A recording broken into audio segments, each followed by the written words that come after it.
اعوذ باللہ من الشیطان الرجیم بسم اللہ الرحمن الرحیم۔ ناظرین محترم، 400 سال پہلے ایک بہت بڑے بزرگ گزرے ہیں جنہوں نے اپنی کتاب میں ایک ایسا وظیفہ تحریر کیا ہے جو دولت کا سمندر ہے۔ انہوں نے لکھا کہ جو شخص قرآن کی 2 سورتوں کو 7 بار پڑھ لیتا ہے، زمین اپنے چھپے ہوئے خزانے اس کے لیے ظاہر کر دیتی ہے، آسمان سے اس کے لیے رزق کے دروازے کھول دیے جاتے ہیں اور ایسے شخص پر رزق اور مال و دولت کی بارش برسنے لگتی ہے۔ قرآن پاک کی 2 مختصر سی صورتوں کا عمل اس ویڈیو میں پیش کیا جائے گا۔ ناظرین، حضرت سلیمان علیہ السلام اور پرندوں کے بارے میں واقعہ ہے۔ ایک دن حضرت سلیمان علیہ السلام نے محسوس کیا کہ جب پرندے ہر روز فضا میں اڑتے ہیں تو ان کے درمیان ایک خلا ہوتا ہے جس سے آسمان دکھائی دیتا ہے۔ جب یہ خلا بار بار دکھائی دیا تو آپ نے پرندوں سے پوچھا کہ یہ خلا کس کا ہے؟ پرندوں نے بتایا کہ یہ خلا کوے کے لیے ہے۔ حضرت سلیمان علیہ السلام نے حکم دیا کہ کوے کو لایا جائے۔ جب کوا آیا تو حضرت سلیمان علیہ السلام نے اس سے پوچھا کہ تم پرندوں کے ساتھ کیوں نہیں اڑتے؟ کوے نے جواب دیا، میرے پاس ایک عذر ہے جس کی وجہ سے میں پرندوں کے ساتھ نہیں اڑ سکتا۔ حضرت سلیمان علیہ السلام نے پوچھا، کیا عذر ہے؟ کوا بولا، میرا باپ بوڑھا ہو چکا ہے، اس کی عمر 500 سال ہے، وہ حرکت نہیں کر سکتا اور اس کے پر بھی جھڑ چکے ہیں، وہ کسی کام کا نہیں رہا، اور جب پرندے اڑتے ہیں تو میں اپنے پروں سے اس کو ڈھانپ لیتا ہوں تاکہ شکاری پرندے اسے نہ کھا جائیں۔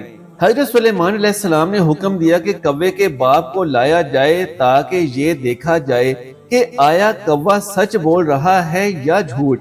جب کوے کے باپ کو لایا گیا تو وہ ویسا ہی تھا جیسے کوے نے بتایا تھا۔ حضرت سلیمان علیہ السلام نے کوے سے کچھ نہیں کہا اور پھر کوے کے باپ سے پوچھا، تمہاری زندگی میں سب سے عجیب بات کیا تھی؟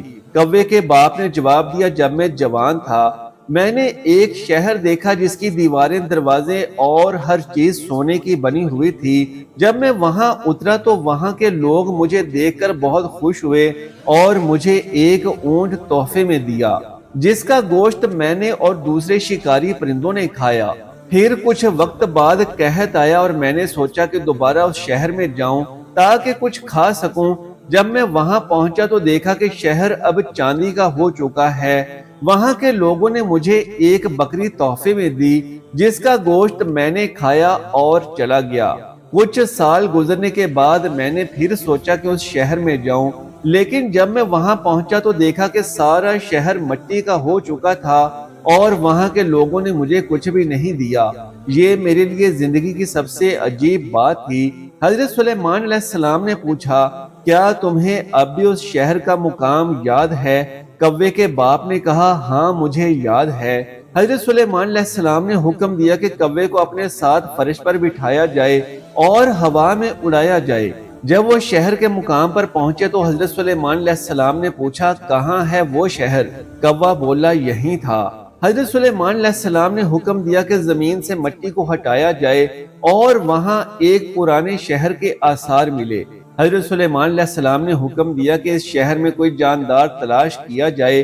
کچھ دیر بعد جنات اور ہوا نے بتایا کہ ایک کنویں میں ایک بڑا سانپ ملا ہے جس کی عمر 300 سال ہے۔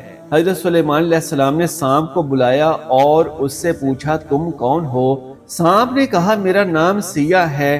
حضرت سلیمان علیہ السلام نے پوچھا، کیا تمہیں اس شہر کے لوگوں کی موت کے بارے میں کچھ معلوم ہے؟ سانپ نے کہا، میں تب تک کچھ نہیں بتاؤں گا جب تک آپ مجھے اللہ کا وعدہ نہ دیں کہ مجھے کوئی نقصان نہیں پہنچے گا۔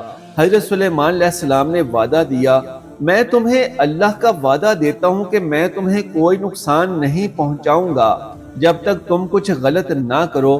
سانپ نے کہا، اس شہر کے لوگ اللہ کی نعمتوں کے بغاوت کر چکے تھے تو اللہ نے مجھے ان پر مسلط کیا اور میں نے کنویں کے پانی میں زہر ملا دیا جس سے وہ سب مر گئے۔ حضرت سلیمان علیہ السلام نے حکم دیا کہ شہر کو دوبارہ تعمیر کیا جائے، اور جب شہر اپنی پرانی حالت میں واپس آیا تو حضرت سلیمان علیہ السلام نے سانپ کو قتل کرنے کا حکم دیا۔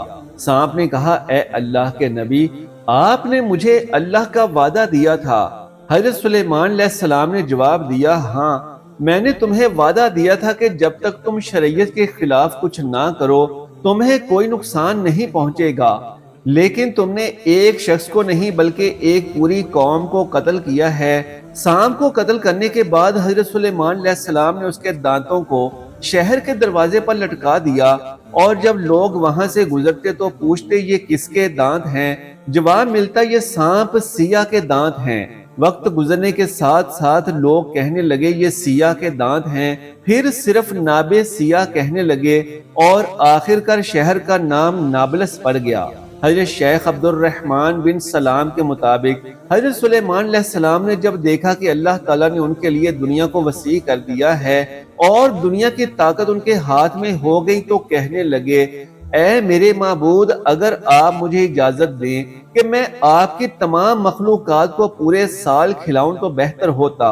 اللہ تعالیٰ نے ان کے پاس وحی بھیجی کہ تو اس پر ہرگز قدرت نہیں رکھتا۔ حضرت سلیمان علیہ السلام نے پھر درخواست کی، یا الہی ایک ہفتے کے لیے ایسا ہو جائے۔ اللہ تعالیٰ کی طرف سے جواب ملا کہ تو اس کی بھی طاقت نہیں رکھتا۔ حضرت سلیمان علیہ السلام نے پھر درخواست کی کہ یا اللہ ایک دن کے لیے آپ مجھے اجازت دیں۔ اللہ تعالیٰ کی طرف سے وحی ملی کہ تو اس کی بھی قدرت نہیں رکھتا، لیکن ایک دن کی ضیافت کی اللہ تعالیٰ نے اجازت دے دی۔ اجازت ملنے کے بعد حضرت سلیمان علیہ السلام نے تمام انسانوں اور جنوں کو حکم دیا کہ وہ تمام کے تمام ان چیزوں کو جو زمین پر حلال ہیں، یعنی گائے، بیل، بکریاں، دمبے وغیرہ، اور ان تمام چیزوں کو جو جنس حیوان میں سے ہیں، یعنی پرندے وغیرہ، ان کو جمع کریں۔ چنانچہ جنوں انس نے ان تمام کو جمع کر لیا اور بڑی بڑی دیگیں تیار کی گئیں، اور پھر ان تمام جانوروں کو ذبح کر کے ان کو پکایا گیا۔ حضرت سلیمان علیہ السلام نے ہوا کو حکم دیا کہ کھانے پر چلے تاکہ خراب نہ ہو، پھر تمام کھانوں کو جنگل میں پھیلا دیا گیا۔ اس کھانے کی دعوت کی لمبائی 1 مہینے کی مسافت کے برابر تھی اور اس کی چوڑائی بھی اتنی ہی تھی۔ پھر حضرت سلیمان علیہ السلام نے اللہ سبحانہ و تعالیٰ سے دعا فرمائی تو اللہ رب العزت نے وحی نازل فرمائی، اے سلیمان تو میری مخلوقات میں سے کس سے دعوت شروع کرے گا؟ حضرت سلیمان علیہ السلام نے فرمایا کہ میں سمندر کے جانوروں سے شروع کروں گا۔ اللہ تعالیٰ نے بحر محیط کی ایک مچھلی کو حکم دیا کہ وہ سلیمان علیہ السلام کی ضیافت میں سے کھائے۔ چنانچہ وہ مچھلی آ گئی اور حضرت سلیمان علیہ السلام سے کہنے لگی کہ میں نے سنا ہے کہ تو نے ضیافت کا دروازہ کھول دیا ہے اور آج میری ضیافت تو کرے گا۔ حضرت سلیمان علیہ السلام نے فرمایا، ہاں ایسا ہی ہے، اور کھانا شروع کر۔ چنانچہ وہ مچھلی آگے بڑھی اور دسترخوان کے شروع سے کھانے لگی۔ مچھلی نے اس قدر کھایا کہ کچھ دیر میں جتنا بھی کھانا تھا سب کچھ اکیلے کھا گئی۔ سب کھا کر مچھلی نے حضرت سلیمان علیہ السلام کو آواز لگا کر کہا، اے سلیمان مجھے اور کھانا کھلاؤ۔ حضرت سلیمان علیہ السلام نے حیرانگی سے فرمایا کہ تو سب کچھ کھا گئی ہے، اب بھی تیرا پیٹ نہیں بھرا؟ یہ جواب سن کر مچھلی بولی، کیا مہمان کے لیے میزبان کا ایسا جواب ہوتا ہے؟ اے سلیمان آپ خوب جان لیں کہ میرے لیے جتنا آپ نے پکایا اتنا کھانا میرا اللہ مجھے دن میں 3 مرتبہ دیتا ہے، جبکہ تو آج میرے کھانے میں کمی کی وجہ بن گیا ہے اور تو نے میرے کھانے میں کمی کر دی۔ یہ سننا تھا کہ اسی وقت اسی لمحے حضرت سلیمان علیہ السلام اللہ رب العزت کے سامنے سجدہ ریز ہو گئے اور کہنے لگے، پاک ہے وہ ذات جو مخلوقات کی روزیوں کے ساتھ کفالت کرنے والی ہے کہ جہاں سے مخلوق جانتی بھی نہیں کہ آتا کہاں سے ہے۔ ابن ماجہ میں ایک حدیث ہے، رسول اللہ صلی اللہ علیہ وآلہ وسلم نے فرمایا، سلیمان ابن داؤد کی والدہ نے ایک دفعہ نصیحت فرمائی، بیٹا رات بھر سوتے ہی نہ رہا کرو، اس لیے کہ رات کے اکثر حصے کو نیند میں گزارنا انسان کو قیامت کے دن اعمال خیر سے محتاج بنا دیتا ہے۔ اللہ تعالیٰ نے حضرت سلیمان کو بہت سے موضع عطا فرمائے۔ پہلا ایسی عظیم بادشاہت جو ان سے پہلے کسی کو نصیب ہوئی اور نہ ان کے بعد کسی کو میسر آئے گی۔ دوسرا انسانوں کے علاوہ جنوں اور شیاطین کو ان کے تابع کر دیا گیا۔ تیسرا ہر طرح کے جانوروں کو نہ صرف آپ کا فرمانبردار کیا بلکہ ان کی بولیاں سمجھنے اور بولنے کی صلاحیت بھی عطا فرمائی۔ چوتھا، ہوا کو مسخر کر دیا کہ آپ 1 ماہ کے مسافر صبح و شام میں طے کر لیا کرتے تھے۔ پانچواں، ان کے لیے پگھلے ہوئے تانبے کا چشمہ جاری کر دیا۔ قرآن مجید کی 7 سورتوں میں 16 مقامات پر حضرت سلیمان علیہ السلام کا تذکرہ ہے۔ حضرت سلیمان کو اللہ تعالیٰ نے علم و حکمت، فہم و فراست، فطانت و ذہانت اور بے پناہ قوت فیصلہ سے نوازا تھا۔ ایک مرتبہ حضرت داؤد کے دربار میں 2 افراد ایک مقدمہ لے کر حاضر ہوئے۔ ان میں ایک بکری والا اور دوسرا کسان تھا۔ کسان نے دعویٰ کیا کہ اس شخص کی بکریوں نے میرے کھیت میں گھس کر اسے تباہ و برباد کر ڈالا۔ حضرت داؤد نے اپنے علم و تجربے کے پیش نظر فیصلہ دیا کہ کھیتی کا نقصان بکریوں کے ریوڑ کی قیمت کے برابر ہے، لہٰذا بکریوں کا پورا ریوڑ بطور تاوان مدعی کو دے دیا جائے۔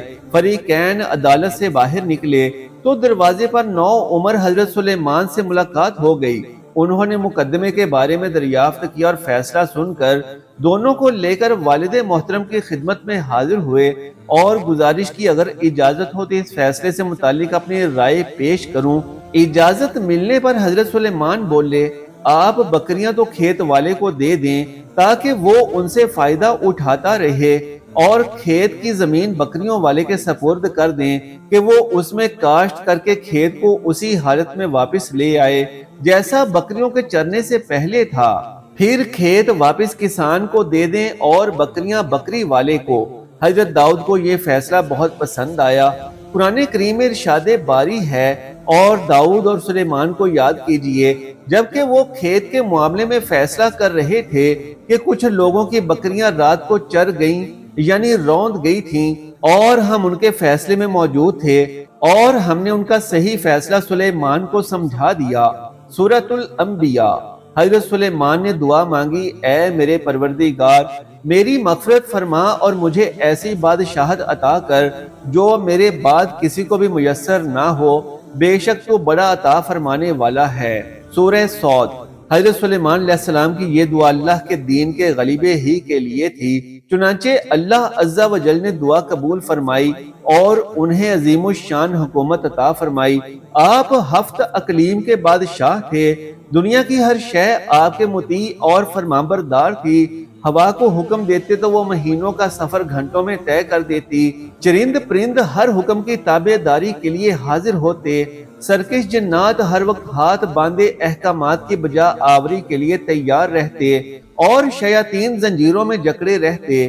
سورۃ الانبیاء میں ارشاد ہے، اور ہم نے تیز ہوا سلیمان کے تابع کر دی جو ان کے حکم سے اس ملک میں چلتی تھی جس میں ہم نے برکت دی تھی، یعنی ملک شام، اور ہم ہر چیز سے باخبر ہیں۔ حضرت حسن بصری رحمت اللہ علیہ فرماتے ہیں کہ ہوا کو مسخر کرنے کا واقعہ حضرت سلیمان کے ساتھ اس وقت پیش آیا جب آپ اپنے لشکری گھوڑوں کے معائنے میں مصروف تھے۔ اس اثناء میں آپ کی عصر کی نماز فوت ہو گئی۔ چونکہ اس غفلت کا سبب گھوڑے بنے تھے، لہٰذا انہوں نے اپنے ان خوبصورت اور بیش بہا گھوڑوں کو ذبح کر دیا۔ حضرت سلیمان نے جب اپنی سواری کے جانور قربان کر دیے تو اللہ تعالیٰ نے انہیں اس سے بہتر سواری عطا فرما دی، بحوالہ کرتبی، اور ہوا کو مسخر کر دیا۔ حضرت سلیمان کے ان گھوڑوں کا واقعہ قرآن کریم کی سورہ صاد میں موجود ہے۔ ارشاد باری ہے، اور ہم نے سلیمان کے لیے ہوا کو مسخر کر دیا کہ صبح کی منزل مہینے بھر کی ہوتی تھی اور شام کی منزل بھی۔ سورہ سبا۔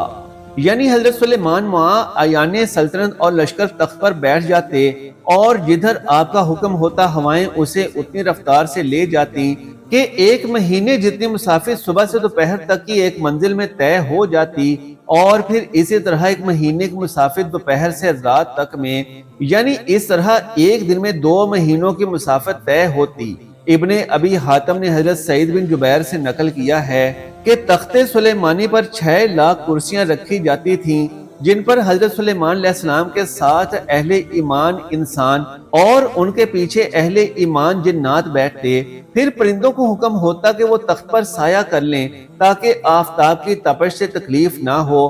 ہوا اس عظیم الشان تخت کو اٹھا کر جہاں کا حکم ہوتا وہاں پہنچا دیتی۔ بعض روایات میں ہے کہ اس ہوائی سفر کے وقت پورے راستے حضرت سلیمان علیہ السلام سر جھکائے اللہ کے ذکر و شکر میں مشغول رہتے۔ بحوالہ ابن کثیر۔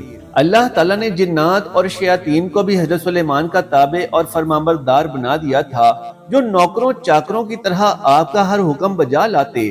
وہ آپ کے لیے سمندر کی تہہ سے قیمتی موتی ہیرے جواہرات نکال لاتے۔ حضرت سلیمان کو بڑی اور خوبصورت عمارتیں بنانے کا شوق تھا، چنانچہ وہ آپ کے حکم پر شاندار عمارتیں بناتے۔ اگر ان میں سے کوئی سرکشی کرتا تو حضرت سلیمان علیہ السلام اسے سزا دیتے اور زنجیروں میں جکڑ دیتے۔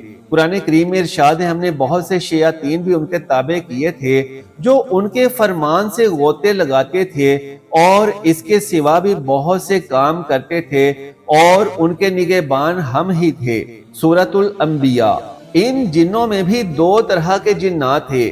ایک تو اہل ایمان تھے جو اپنے نبی کا ہر حکم مذہبی فریضہ سمجھ کر پورا کرتے، لیکن جو جن کافر تھے انہیں شیاطین کہا گیا۔ وہ اپنے کفر اور سرکشی کے باوجود حضرت سلیمان علیہ السلام کے تابع فرما تو رہتے، لیکن ان سے نقصان کا بھی اندیشہ تھا، اس لیے اللہ تعالیٰ نے ان کی حفاظت فرمائی۔ سورہ سبا میں ارشاد ہے، جو کوئی ان میں سے ہمارے حکم سے پھرے گا اس کو ہم آگ کا مزہ چکھائیں گے۔ مفسرین فرماتے ہیں کہ اللہ تعالیٰ نے ایک فرشتہ مقرر فرما دیا تھا جس کے ہاتھ میں آگ کا سونٹا ہوتا۔ جو جن حضرت سلیمان علیہ السلام کے حکم کی سرتابی کرتا، فرشتہ اسے سونٹا مارتا جس سے وہ جل کر بھسم ہو جاتا۔ بحوالہ فتح القدیر۔ قرآن کریم میں ارشاد باری ہے، اور ہم نے ان کے لیے تانبے کا چشمہ بہا دیا۔ سورہ سبا۔ اللہ تعالیٰ کی جانب سے حضرت سلیمان کو عطا کیے گئے معجزات میں سے ایک پگھلے ہوئے تانبے کے وہ چشمے ہیں جن میں جنات بڑی بڑی دیگیں، لگن، برتن اور بحری جہاز تیار کرتے تھے۔